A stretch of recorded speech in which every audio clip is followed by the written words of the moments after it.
Donc c'est une journée d'études consacrée au syndicalisme, plus particulièrement à l'avenir des organisations syndicales et à leur rôle au sein du bloc populaire. Alors pourquoi on a tenu à faire ce colloque ? D'abord parce que les forces et les libertés syndicales, aujourd'hui, plus qu'avant encore, subissent des attaques sans précédent de la Macronie. Ce sont une des cibles privilégiées de la dérive autoritaire du bloc libéral. Je pense aux 400 militants de la CGT qui ont été poursuivis après des manifestations contre la réforme des retraites. Je pense aux syndicalistes qui ont été arrêtés chez eux en pleine nuit après les mobilisations pour la Palestine, et je pense évidemment au droit de grève qui est constamment menacé. Plus pernicieux encore, la Macronie aujourd'hui s'en prend au rôle des syndicats en prétendant laisser les partenaires sociaux jouer un rôle, précisément. Ils ont inventé un conclave sur les retraites. Ils décident les sujets dont on peut parler dans ce conclave. Ils donnent un droit de veto au MEDEF. Il fixe des critères financiers qui sont basés sur des chiffres absurdes, ceux de M. Bayrou notamment, et ces chiffres-là empêchent en réalité toute réforme de progrès. À ces attaques-là de la Macronie, on peut ajouter évidemment celles de l'extrême droite, qui ont été depuis toujours opposées aux syndicats de travailleurs. La semaine dernière encore, pour l'anecdote, c'était Jean-Philippe Tanguy, qui est donc député du Rassemblement national, qui proposait tout simplement d'interdire aux magistrats de se syndiquer. Face à cette adversité, notre camp doit se tenir aux côtés des syndicats et donc porte-parole, élus, insoumis seront toujours là pour défendre chaque Jean-Paul Delescaux qui est condamné à de la prison avec sursis pour un tract, chaque syndicaliste ou chaque syndicat étudiant qui est menacé de dissolution pour une réunion, chaque syndicaliste paysan qui est violenté pour une manifestation. Dans ce contexte-là d'attaque, notre rôle, c'est de regarder en face les transformations de la société et ce qu'elles impliquent pour le mouvement social. Transformation du monde du travail qui sont contemporaines de nouveaux terrains de conflit et le mouvement social qui se restructure en partie en dehors et au-delà des grandes organisations syndicales traditionnelles qui sont des structures vieilles de plus d'un siècle. On a vu ainsi apparaître les marches organisées à l'appel des organisations de jeunesse, des mobilisations qui unissent des syndicats paysans, des collectifs écologistes, des associations comme celle face aux méga-bassines ces dernières années, ou encore la mobilisation longue et puissante des Gilets jaunes.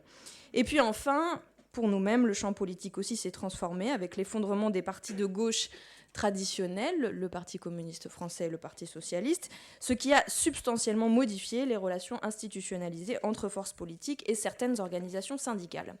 Ce sont 3 premières observations qui pourront être évidemment discutées pendant cette journée d'études. Alors, travailler à la victoire prochaine du bloc populaire, en gros, toutes celles et ceux qui rejettent le monde de malheur de Macron, ça exige de comprendre, d'imaginer le rôle des syndicats, à la fois dans cette victoire, mais aussi dans le monde d'après, j'y reviendrai. Ça exige de repenser leur articulation au sein du mouvement social et avec les forces politiques. Avant toute chose, je reviens sur le rôle historique des syndicats dans la lutte révolutionnaire que nous menons contre l'oligarchie. Poser la question de l'avenir du syndicalisme, ça exige évidemment de comprendre son rôle passé dans la construction d'un rapport de force contre la bourgeoisie au XXe siècle. Ça nécessite de reconnaître que nous ne sommes ni les premiers ni les derniers à nous interroger, à réfléchir à la place et au mode de lutte des organisations syndicales dans notre combat commun.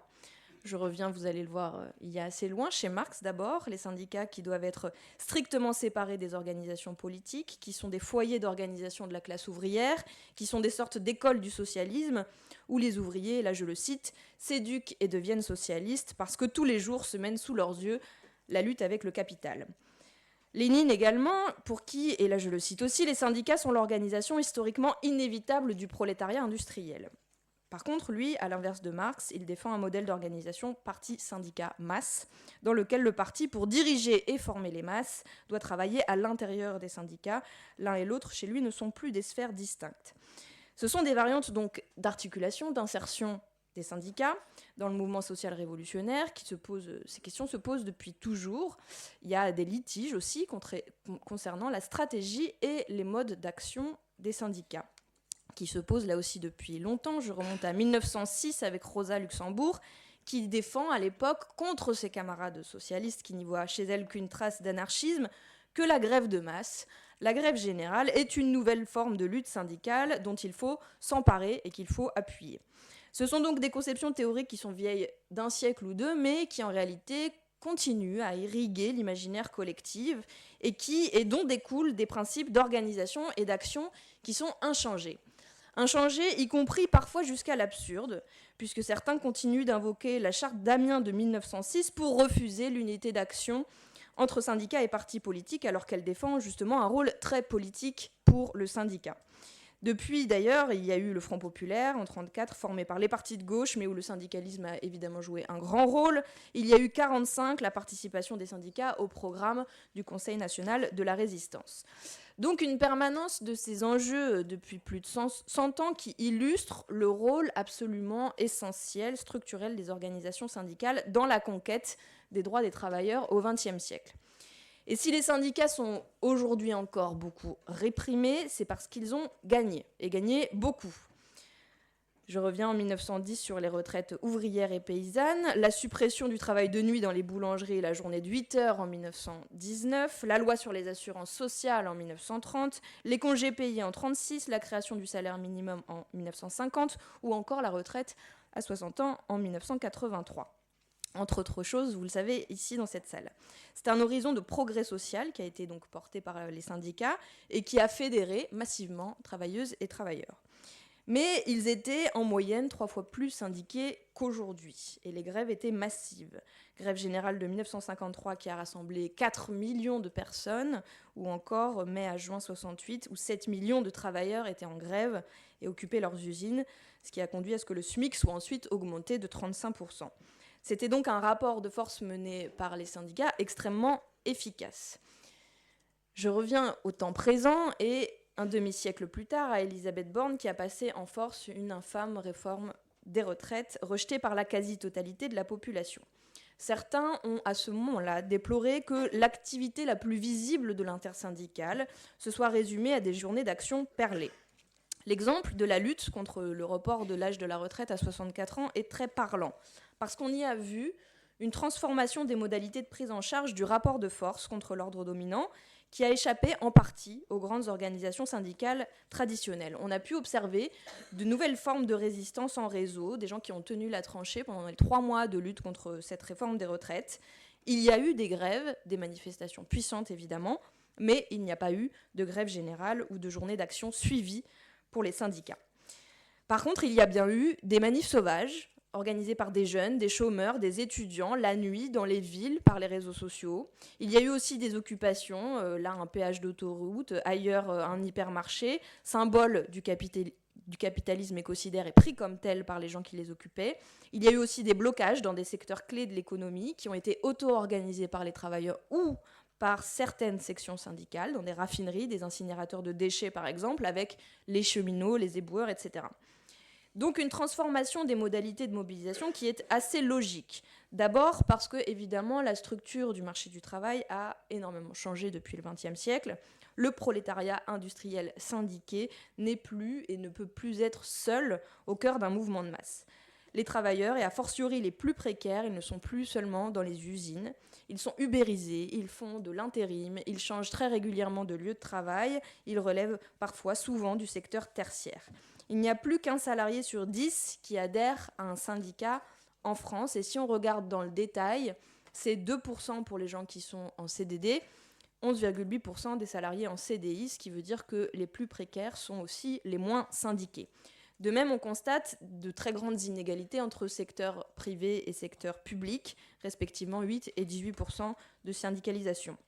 Dès lors, on assiste depuis la fin du XXe siècle au passage d'un capitalisme étatique managérial vers un capitalisme globalisé, financiarisé, ce sont les mots de Nancy Fraser, qui a conduit à une restructuration du marché du travail, elle-même vectrice d'une recomposition du mouvement syndical.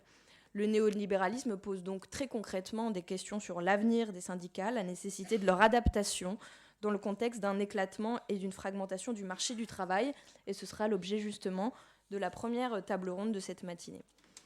En France, cet affaiblissement de l'hégémonie du modèle syndical traditionnel s'est traduit par un affaiblissement global du mouvement social.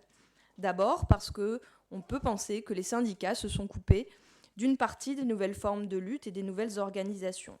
Quand on pense par exemple au texte commun de plusieurs syndicats pour appeler au calme pendant le mouvement des Gilets jaunes en décembre 2018.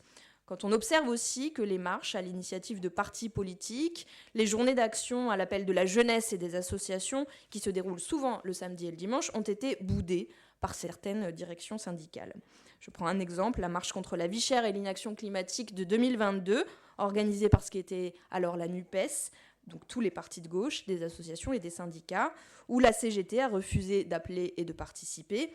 L'ex-secrétaire général avait alors justifié son refus en disant préférer les actions de proximité et en arguant de différents mots d'ordre, privilégiant l'augmentation des salaires à la lutte contre la vie chère. On peut saisir en sous-texte, en réalité, un refus tacite de voir la lutte contre un capitalisme qui abîme les corps se dérouler en dehors du cadre institué du salariat. Mais lutter uniquement pour l'augmentation des salaires, ce avec quoi évidemment nous sommes d'accord, ce serait exclure toute une partie du peuple et du bloc populaire, comme les étudiants qui font la queue à l'aide alimentaire, les demandeurs d'emploi ou les travailleurs sans papier. C'est donc un repli de certaines directions syndicales qui n'a pas permis l'unité d'action du bloc populaire autour de revendications partagées pour une vie digne pour toutes et tous. Ça s'est traduit par le sentiment émergent, progressivement, d'une impuissance de certaines grandes centrales syndicales, que l'on peut interroger sous la forme, peut-être, d'une absence d'adaptation aux métamorphoses de la lutte des classes au XXIe siècle. C'est en tout cas, à minima, un décalage entre les directions syndicales et la direction politique de la gauche dans l'analyse de ce qui agrège aujourd'hui le peuple français et ses nouvelles manières de lutter. Décalage qui s'est aussi matérialisé pendant la lutte contre la réforme de la retraite à 64 ans, au niveau parlementaire. Le groupe parlementaire de la France Insoumise a adopté une stratégie d'obstruction qui visait à servir le mouvement social, mais qui n'a pas été appuyée, c'est un euphémisme, par les syndicats. Cette forme d'intervention syndicale dans la stratégie parlementaire s'est également manifestée lorsque les syndicats, sauf la CGT et Solidaires, ont signé un texte en décembre dernier pour appeler à la stabilité budgétaire. C'est très actuel comme débat. Si je rappelle tout ça, dans une partie de mon introduction, c'est pas pour mettre une mauvaise ambiance, mais bien parce que c'est notre responsabilité, je crois, de nous parler, de faire le bilan des événements qu'on a traversés ensemble, puisque nous constituons un même bloc social. Ce constat étant fait, il est évident que les syndicats ne sont pas voués à disparaître ou être remplacés, et bien au contraire, je crois, leur rôle absolument central et indépassable dans la période. On a besoin des cheminots, des éboueurs, des fonctionnaires, des ingénieurs organisés dans leurs syndicats. Un apport qui sera indispensable à notre camp pour gagner, mais aussi pour lui permettre d'appliquer son programme ensuite. Il faut donc repenser de nouvelles pratiques et formes de lutte du syndicalisme au service de la rupture avec l'ordre dominant. Ça doit passer par une reconfiguration de l'espace de l'action syndicale en dehors du salariat qu'elle prend traditionnellement en charge. Les syndicats peuvent agréger de nouveaux types de travailleurs et c'est justement l'objet de la seconde table ronde de cette journée. Et puis l'enjeu des nouvelles alliances avec les associations, les forces politiques sera traité dans le 4e et dernier temps de notre journée, de notre colloque. Avant de conclure, je veux insister sur un défi, celui de notre siècle, celui du changement climatique. Notre pays ne réussira pas la planification écologique sans les syndicats. Cette planification, c'est avant tout une méthode de gouvernement pour parvenir à un objectif politique. Il faut orienter l'action publique au service des besoins. Ça implique de respecter des principes politiques comme la règle verte, c'est-à-dire ne pas prélever davantage sur la nature que ce qu'elle ne peut reconstituer et ne pas produire davantage de pollution et de déchets que ce qu'elle ne peut supporter. Mais répondre à ces besoins, ça suppose de les définir démocratiquement. C'est ce qu'explique très bien Pat Devine, un économiste socialiste radical pour qui la planification doit aller du bas vers le haut. Nous ne défendons donc pas le modèle d'un État stratège et central comme seul régulateur qui définirait unilatéralement les priorités productives. Concrètement, ça doit se traduire par une participation de tous les citoyens à ce processus de définition des besoins sociaux et écologiques, une implication aussi à tous les échelons territoriaux, échelle nationale et locale, et de toutes les filières productives. Dès lors, les syndicats ont évidemment un rôle central à jouer. On va évoquer ça dans la 3e table ronde de ce colloque. Je conclus en disant que l'application du programme de rupture que nous avons élaboré, rupture avec le capitalisme, ça ne se fera pas sans résistance évidemment. face aux forces de l'argent, face aux attaques spéculatives, face aux patrons voraces, un gouvernement ne pourrait agir seul. Donc, dans les lieux de travail, dans les rues, sur les réseaux sociaux, la mobilisation populaire, pour y parvenir, elle devra être extrêmement puissante. Et donc, elle ne se fera pas sans les syndicats. Je termine avec les mots de Jaurès, évidemment. Le capitalisme n'est pas éternel et en suscitant un prolétariat tous les jours plus vaste et plus groupé, il prépare lui-même la force qui le remplacera. C'est tout ce que je nous souhaite. Je vous souhaite un excellent colloque. Merci à tous.